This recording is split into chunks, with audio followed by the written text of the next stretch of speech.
आ, अब advance level की कुछ स्पेसिफिक ज्योतिष का योग वो अब धीरे धीरे हम लोग सीखेंगे। जी।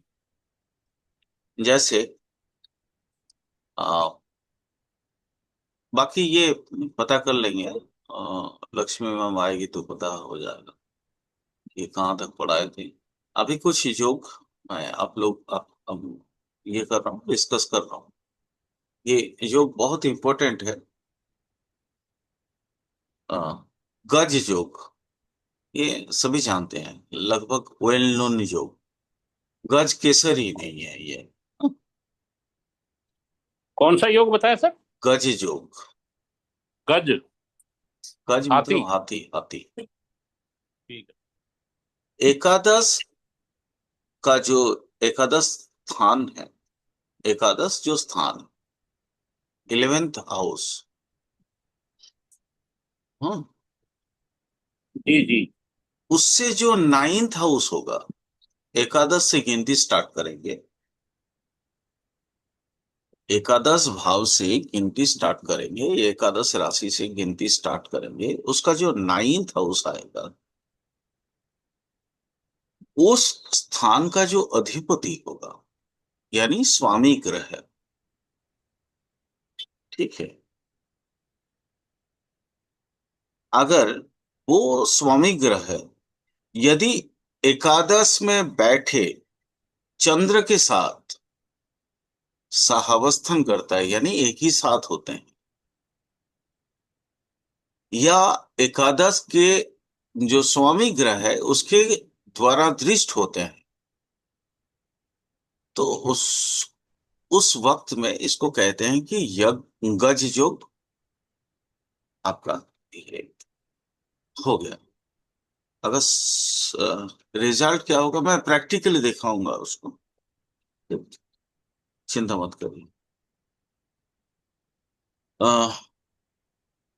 इसका रिजल्ट है कि जैसे जो पालतू जानवर होते हैं, जैसे अश्व हुआ, तो ये उस समय का, मैं जिस समय ये एस्ट्रोलॉजी लिखी गई थी उस समय तो कार नहीं था, है ना। अश्व का मतलब अभी के जमाने में मोटरसाइकिल भी हम लोग मान सकते हैं, ठीक है। क्योंकि देश काल पात्र के हिसाब से चीजें बदली हैं, राम अवतार जी, ठीक है। जी। तो हम कह सकते हैं कि उस समय भी पालतू जानवर जैसे गाय भैंस वगैरह वो तो होता ही था, आज भी है। आज भी कुछ लोग हाथी घोड़ा वगैरह पालते हैं, वो भी है ना। लेकिन अगर हम देखें तो आज मैक्सिमम लोग हाथी घोड़ा नहीं पालते। हाथी का मतलब होता है कॉस्टली चीजें। तो यान वाहन है उनके पास, वाहन तो होंगे ही होंगे ना। जी। तो जो कॉस्टली जैसे वाहन है जी, मैं किसी का नाम नहीं लूंगा, जो बहुत कॉस्टली आते हैं, 1 करोड़ का आसपास का, ये 1 करोड़ से ऊपर का जो होते हैं, उसको हाथी के साथ आप तुलना कर सकते हैं। जो भी बाइक वगैरह है तो बाइक को आप अश्व के साथ तुलना कर सकते हैं, है ना। बाइक का स्पीड ज्यादा होता है। वैसे आजकल कार भी बहुत ज्यादा स्पीड में चलता है, तो वो भी कुछ कार जैसे जो बहुत ज्यादा तेज गति पकड़ लेते हैं तुरंत ही तुरंत, उसको भी आप अश्व के साथ तुलना कर सकते हैं। गज मतलब हाथी। हाथी का जो गति है वो थोड़ा कम है, लेकिन हाथी भी जब दौड़ते हैं तो फिर बहुत ज्यादा दौड़ते हैं। ऐसा नहीं कि नहीं दौड़ते हैं, और काफी लंबा पीरियड तक दौड़ सकते हैं। अच्छा, इसको थोड़ा सा प्रैक्टिकली समझते हैं, जी ताकि फिर आपका ये जो भी प्रश्न है, प्रश्न खत्म हो सर, सके। मैं एक बार, हाँ, आप जब तक खोलो मैं सुना देता हूँ। बोलो। 11th हाउस से जो 9th हाउस तक गिनती करने पर उस भाव का स्वामी अगर एकादश भाव में बैठे चंद्र के साथ या एकादश भाव के स्वामी से दृष्ट होगा, उसे गजयोग, गजयोग कहेंगे जी हैं। जी जी जी जी जी। मैं अब ये प्रैक्टिकल दिखा देता हूँ तो आपको और ज्यादा क्लियर हो जाएगा। जैसे मानो एक, ये एक कुंडली है। जो कुंडली लास्ट टाइम लिए थे वही लेते हैं। मकर लग्न का कुंडली है।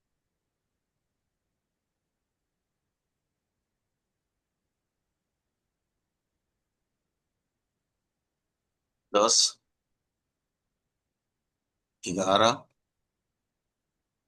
12, 1, 2, 3, 4, 5, 6, 7, 8, 9। ठीक है। मान लो लग्न में हम केतु बिठाते हैं। हम्म। तो ऑब्वियसली राहु यहाँ आएगा। यहाँ राहु के अलावा मैं गुरु को भी बिठा देता हूँ।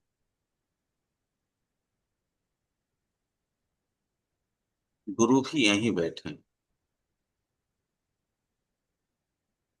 सिंह, सिंह राशि में बैठाते हैं सूर्य, शुक्र और वेनस एंड सन दोनों। ठीक है। अपना रिलेशन एकादश के साथ नाइन्थ और चंद्र का लेना। ठीक है। तो अब चंद्र देना पड़ेगा। चंद्र को एकादश में दे देते हैं। यहाँ मून को डाल दीजिए। ठीक है। हम्म। बाकी कुछ और भी बिठा देते हैं, जैसे अच्छे ग्रह में से वृष राशि में मार्स। इसमें मंगल बिठा देते हैं। मार्स, है ना। इसमें शनि को बिठा देते हैं। शनि। हम्म। सब तो बैठ गया ना। नाइन्थ हाउस, बुध। ठीक है। अब यहाँ देखिए,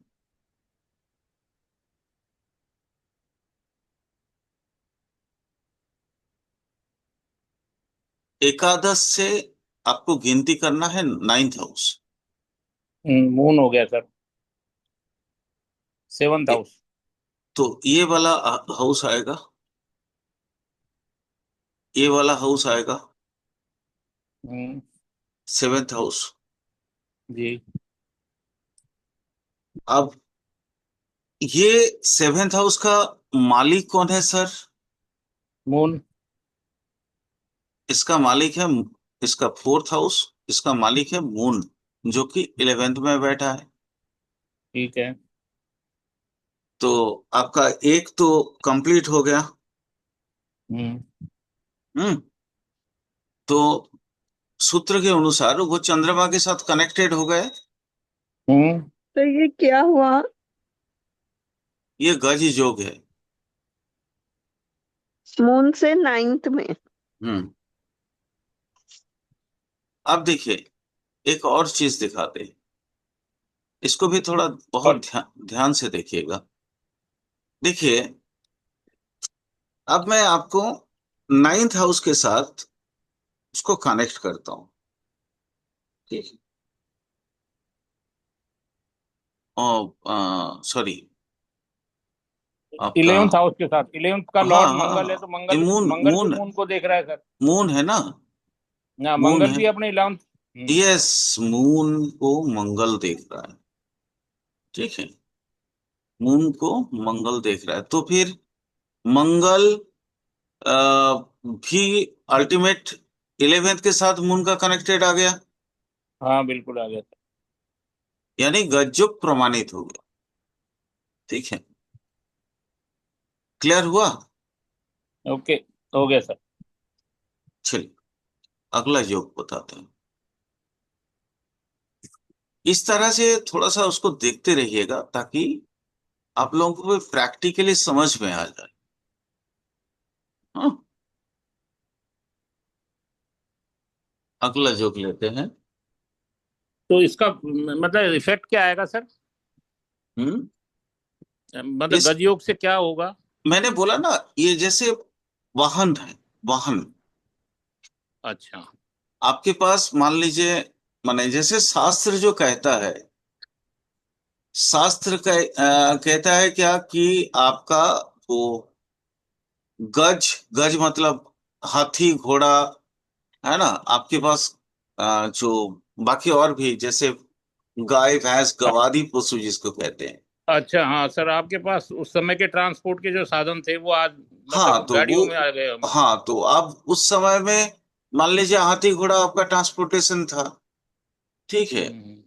लेकिन आज तो अब हाथी घोड़ा बहुत कम लोगों के पास है ना। हम्म। बहुत बहुत बहुत ज्यादा रईस लोगों के पास ही होगा वो। ऐसे नॉर्मली अभी जैसे हाथी घोड़ा की जगह पे आप हाथी का चूंकि कीमत बहुत ज्यादा है, तो जो कीमती कारें हैं उसको आप हाथी के साथ तुलना कर सकते हैं, है जी ना। जी। घोड़ा का कीमत कम था, है ना। तो अभी जैसे बाइक का कीमत कम है, उस हिसाब से आप ले सकते हैं। क्लियर। हम्म। तो इस तरह से आपको समझना पड़ेगा। ठीक है। चलिए एक और, जो योग जनरली आपको कहीं पे भी नहीं मिलेंगे। हम लोग जैसे अभी कुछ दिन पहले महाअवतार, आपका निसिंह नरसिम्हा आया ना, मूवी आया एक, और काफी ज्यादा जो है महाअवतार नरसिम्हा का चर्चा बहुत ज्यादा है हर जगह पे। ये पूर्ण अवतार में से, नारायण के पूर्ण अवतार 10 है ना। हाँ। नारायण के पूर्ण अवतार 10 कौन कौन से हैं? मत्स्य। मत्स्य, कूर्म, वराह। वराह, बोलिए, वराह, वामन। वामन, फिर आगे वामन बोलिए। के बाद सर नरसिंह। हाँ बिल्कुल, नृसिंह, नृसिंह। हाँ, नृसिंह। हाँ। नी, नी मतलब नर, सिंह। हाँ। तो ये नरसिंह। नर, नर नहीं, ये एक्चुअली इसका मैं आपको थोड़ा सा समझा देता हूँ। नर क्लास सिंह, ये उच्चारण के सुविधा के लिए ऐसा बोला जाता है, ठीक है। लेकिन इसका बेसिकली अगर आप इसको संधि करेंगे तो निसिंग आएगा। नृसिंह है ना? निसिंग, नृसिंह। निसिंग, ये निसिंग अवतार ही बोला जाता है इनको, ठीक है। उसके बाद राम, फिर कृष्ण। रा, राम अवतार, कृष्ण अवतार। हाँ उसके बाद अभी आने वाला है कल की, हम्म। है ठीक। ना। चलिए ये उसमें से, ये तो पूर्ण अवतार है, बट अंशावतार भी तो बहुत आए। बुद्ध, रामकृष्ण, जैसे अभी कुछ दिन पहले ही आए हैं, है ना। हाँ। अंशावतार भी तो है, परशुराम, हाँ। हाँ। परशुराम हम्म। हम्म। अंशावतार है। तो इस तरह से अंशावतार आएंगे कैसे, वो कैसे समझ समझ में आए? चलिए इसको लिखिए, ये बहुत इंपॉर्टेंट चीज है। इसको अंशावतार योग बोलेंगे सर, हैं? हाँ अंशावतार योग, ठीक। बिल्कुल अंशावतार योग।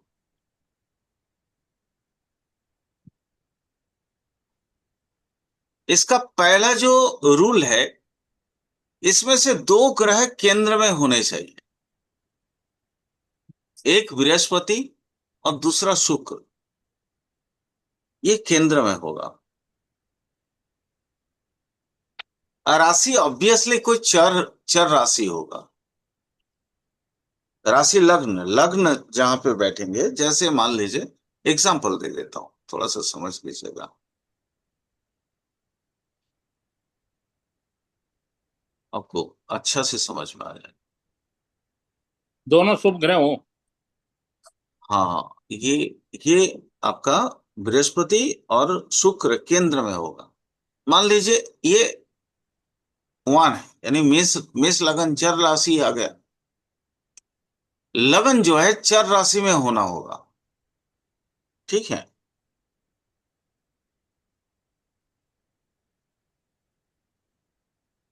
दो ग्रह बृहस्पति और शुक्र केंद्र में हो और लग्न चर राशि की हो, है। हाँ, और उसका एक और कंडीशन है, शनि जो है वो उच्चस्थ हो। तो शनि उच्चस्थ कहाँ होते हैं? तुला में ही होते हैं ना दादा। हम्म। तो यहाँ पे शनि बिठा दीजिए, शनि उच्चस्थ हो गए, है ना। हम्म। तो एक हो गया, तो लगन चर हो गया, ये तो हम्म। चर लगन हो गया, ये हम्म। क्लियर हो गया। ठीक है शनि, सर। शनि का भी क्लियर हो गया, ये उच्चस्थ हो गया। हम्म।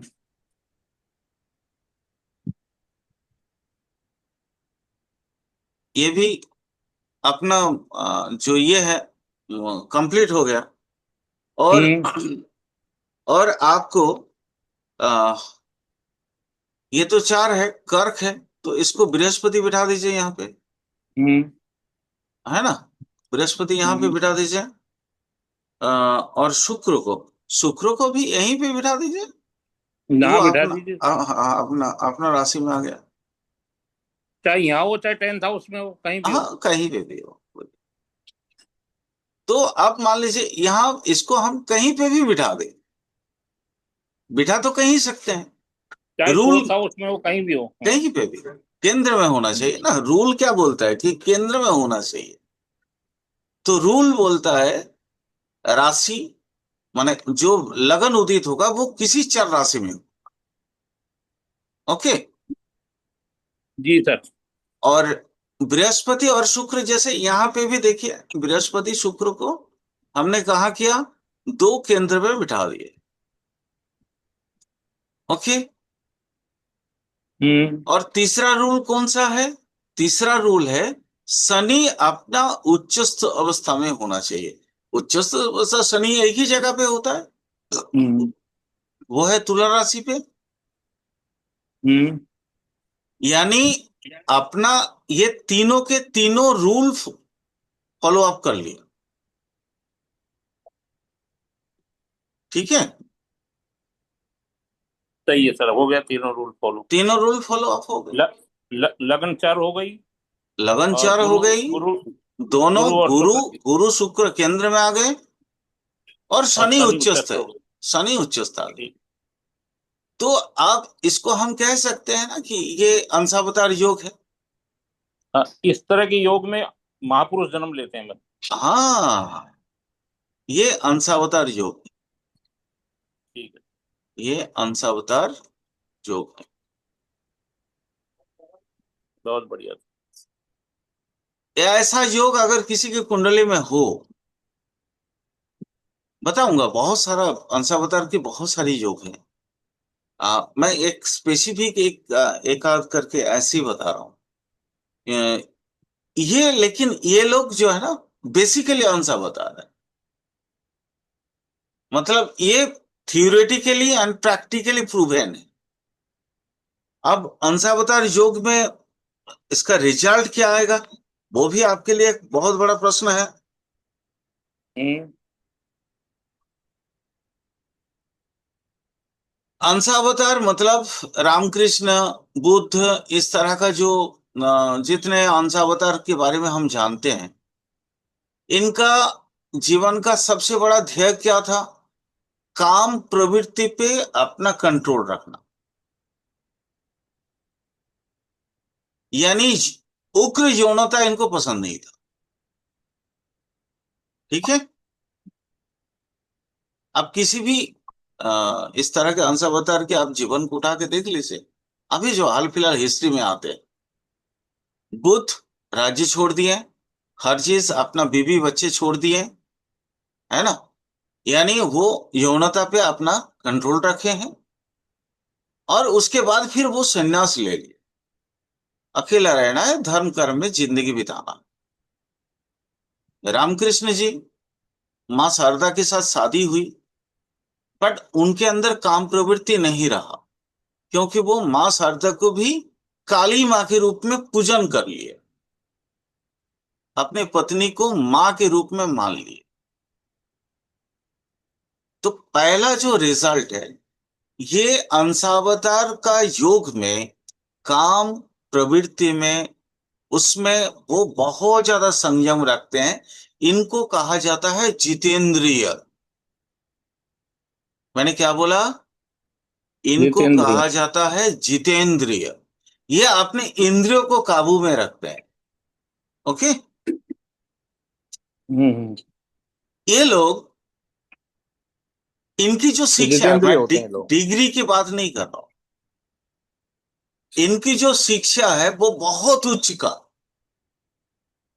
आजकल देखिए एमए एमएससी, ये आपका पीएचडी पीएचडी करने के बाद भी माँ बाप को गाली देने वाले लोग आपको बहुत मिल जाएंगे। लेकिन रामकृष्ण जी का कोई किताबी शिक्षा तो थी नहीं, है ना। लेकिन उन्होंने अपने जीवन में वो रामकृष्ण कथामृत के माध्यम से उन्होंने जो जो चीज दिया, वो ये उसमें बिल्कुल प्रतीत होता है। हाँ, लोगों ने कुछ इनका व्याख्यान भूल किए हैं, गलत किए हैं, लेकिन ये पता चलता है कि उनका सोच समझ हम जैसे साधारण इंसान से बहुत परे है। जैसे एक एग्जाम्पल ले सकते हैं सर यहाँ पे, और ये मेरा बहुत फेवरेट कोट है। रामकृष्ण जी की मत था, माटी टाका टाका माटी। टाका समझते हैं सर? पैसा। रामावतार जी समझ रहे हैं? आप तो जयपुरिया हैं, टका आप तो मतलब, आज। टका मतलब पैसा सर, हाँ। वो क्या कहते थे? माटी टाका टाका माटी। मतलब लोगों ने ये समझा था, लोग देखिए किस तरह से लोग भी मिसलीडिंग हुए। वो उनका कहने का मतलब कुछ और था कि तुम्हारे पास अगर पैसा आएगा तो लैंड खरीद के रख लो। पैसा मिट्टी है और मिट्टी ही पैसा है। लोगों ने मिसकॉन्सेप्शन किस तरह से किया है, वो कहते हैं कि जैसे मिट्टी का कोई मोल नहीं है, वैसे ही पैसे का कोई मोल नहीं है। लेकिन ये सरासर गलत है अकॉर्डिंग टू मी। बिल्कुल। मैं मैं जो उनको डिकोड करके समझ पाया हूं, उनका कहना था कि तुम्हारे पास अगर पैसा है तो जमीन का टुकड़ा खरीद के रखो, हाँ sir, it is very clear itself. क्योंकि वो जमीन तुमको आने वाले समय में, मतलब तुम जो पैसा लगाए हो उससे कई हजार गुना ज्यादा देगा। बिल्कुल। तो सर, इतना उच्च शिक्षा, इतना दूरदर्शिता बिना अंशवतार का हो ही नहीं सकता है किसी। आप समझ रहे हैं मेरी बात को? बिल्कुल सर। इनके पास ये जो है ना, ये सहज पूजित होते हैं। मतलब आप इनके पास चले जाएंगे, इनका ऑरा इतना अधिक होता है कि आप स्ट्रक हो जाओ। आपको पता ही नहीं चलेगा कि भाई ये है कौन, ऐसा सिंपल रहने वाला इंसान। हाँ, चारों तरफ दाढ़ी है, ये है वो है। हम लोग जितना अपने आप को मेंटेन करने की, शोबिस करने की कोशिश करते हैं, वो कुछ नहीं करते। बट उनकी ऑरा, उनकी बातचीत आप समझेंगे और आपका सतह जो है नमन करने का मन करेगा। उनके पैरों में आपके हाथ चले जाएंगे सर। यानी आप सोच सकते हैं उनकी, मतलब ऑरा कितना अधिक है। आप जैसे अभी थोड़ी देर पहले बोल रहे थे सर, मैं अंशावतार भी नहीं हूं, मैं कुछ भी नहीं हूं। ठीक है, हाँ, बट ये मैं एस्ट्रोलॉजी सीखा हूं। आपने अभी थोड़ी देर पहले कहा था ना, एकदम शुरुआत में जैसे आपसे और मेरी बातचीत हो रही थी, जी जी जी। कि आपको कैसे पता चल गया कि मैं अभी तक अंदर गया ही नहीं, है ना। इसको कहते हैं इंट्यूशन। और ये छठा इंद्रिय सर तभी पैदा होता है जब आप दीर्घकाल साधन में लीन होते हैं। साधन का मतलब मैं ये नहीं कहता हूं कि आप जपते रहो, आप काम करते रहो, ऐसा नहीं है। लेकिन आप जो जो काम में आप ये हो, क्या बोलते हैं, सिस्टमेटिकली हो, उस काम उस काम को ही आपको साधना मानना। आपको और कुछ नहीं है। जो काम जो निरंतर, जैसे एक नेटिव वो कुक का काम करता है, और वो कुकिंग का काम को किस तरह से अपने प्रोग्रेस में ले जा सकता है, वो प्रोग्रेसिव स्टेटस को समझना, वही उसका साधना। सर, समझा पाया हूं मैं? बिल्कुल बिल्कुल। साधना का मतलब ये नहीं कि आप कहीं पे भी चले जाइए, हरि नाम जपते रहिए, ऐसा नहीं है सर। अपने हाँ, आप में फोकस्ड। जो काम कर रहे हो उसमें डूब जाना हाँ, मतलब। हाँ, फोकस्ड होगा, डूबना। अगर आप डूबेंगे नहीं तो आपके पास दार्शनिकता नहीं आई। हम जैसे हमेशा कहते हैं ना, नाइन्थ हाउस को हम, मेरी जुबानी आप लोग अब बहुत बार सुने होंगे कि ये आइडियोलॉजी एंड सेल्फ फिलोसॉफी की हाउस है। तो आइडियोलॉजी और सेल्फ फिलोसॉफी की जो हाउस है, वो हाउस बड़ा विचित्र है। आपके पास सेल्फ, अगर कोई कॉन्सेप्शन होगा तभी ना आप कुछ कर पाओगे सर। आपके पास कॉन्सेप्ट ही नहीं है, आप क्रिएट कहां से करोगे? है ना? बिल्कुल। क्लियर हुआ? इनका बहुत और बढ़िया सर। रिजल्ट क्या है? एक और रिजल्ट है, ये लोग पैसे वाले होते हैं, बट ये पैसा पे ये नहीं करते। क्या बोलते हैं उसको, माने पैसे वाले बहुत होते हैं, बट पैसा का ललक नहीं होता है। सुनने में थोड़ा कॉन्ट्राडिक्टरी नहीं लग रहा है? नहीं नहीं, कुछ नहीं सर, बहुत लोग हैं ऐसे। हाँ, पैसे वाले बहुत हैं, बट पैसा, एक पैसा। सर रामकृष्ण जी को अगर उनके बॉडी के साथ कोई कॉइन टच कर देते तो उनका जलन होता था। ठीक है? बट उनका जो मंदिर में लाखों करोड़ों का पैसा तो जमा होता था ना उस समय भी, आज भी है। तो वो अगर चाहते तो कुछ भी ले सकते थे ना। पैसे वाले तो बहुत थे वो, बट उस पैसे का यूज अपने लिए नहीं करना। उनका काम क्या था? सबको दे दो। वही आप देखिए ना, बहुत सारे ऐसे, आज भी अंशावतार तो नहीं बोल सकते, अंशावतार हो भी सकते हैं। आप देखिएगा बहुत से ऐसे लोग हैं, अगर उनके कुंडली में ये योग है तो आप देख लेना कि वो भी पैसा बहुत, माने लुटाने वाले में से, और वो उस पैसे का अपना कोई यूज नहीं करते हैं, कोई यूटिलाइजेशन नहीं करते। इनके पास आइडियोलॉजिकल ताकत बहुत ज्यादा हो। इनका आइडियोलॉजी आप तोड़ नहीं सकते, चाहे कितनों अम, क्या बोले, आप कठिनाई देखे सर। हम सब कभी ना कभी गुलाम देश रहे हैं, हम भारतवर्ष तो गुलाम ही रहा है। हम अ, आज भी गुलाम है किसी ना किसी चीज से। अब देखिए, अंग्रेज के जमाने में जो हमारे क्रांतिकारी संगठन हुआ करता था, वो मार मार कितना हजम कर लेते थे, बट वो एकदम अपने जो संगठन की जो सीक्रेसी है वो मेंटेन करते थे। है ना? आज भी सर आप देखना,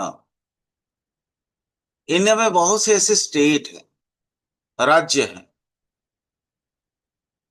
जहां आज भी वही अंग्रेजी तुगलकी तंत्र चलता है। आप अगर उस सरकार के विरुद्ध कुछ भी कोई भी बात करें, संगे संग आपको पुलिस वाले उठा के ले जाते हैं और आपके अगेंस्ट में बहुत सारी केस देते हैं।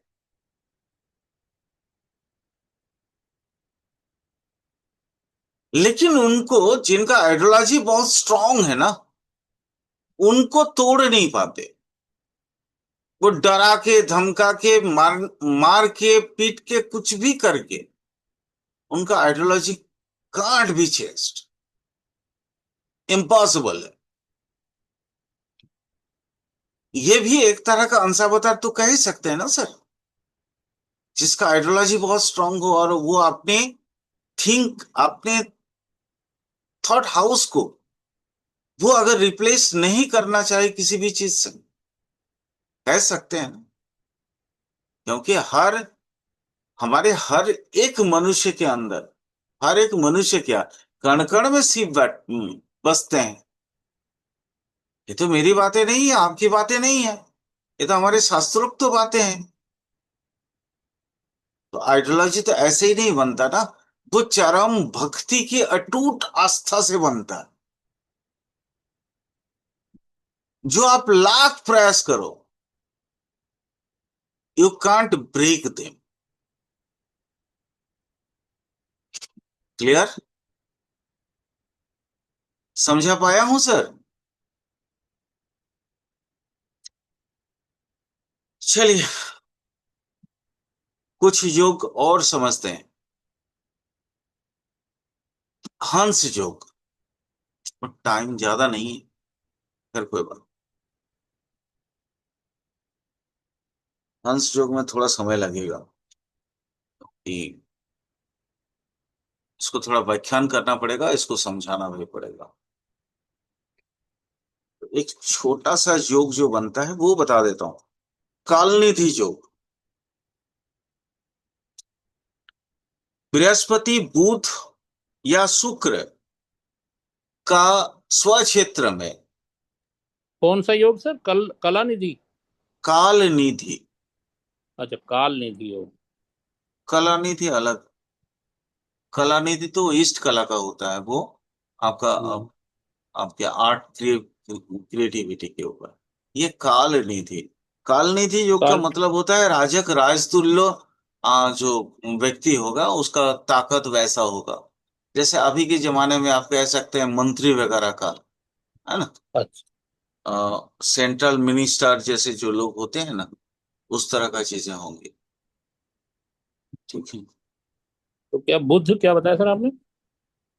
मैंने बोला बृहस्पति और बुध या शुक्र के क्षेत्र में। अच्छा सर, इसको छोड़ दो, टाइम ऑफ हो गया ये, और टाइम लगेगा थोड़ा सा, क्योंकि इसको थोड़ी सी मैं वो प्रैक्टिकली भी आप लोगों को दिखाना चाहूंगा। ठीक है, चलो मिलते हैं अगले क्लास में, और अगले क्लास में मिलके इसको कंप्लीट करते हैं। ठीक है। ओके।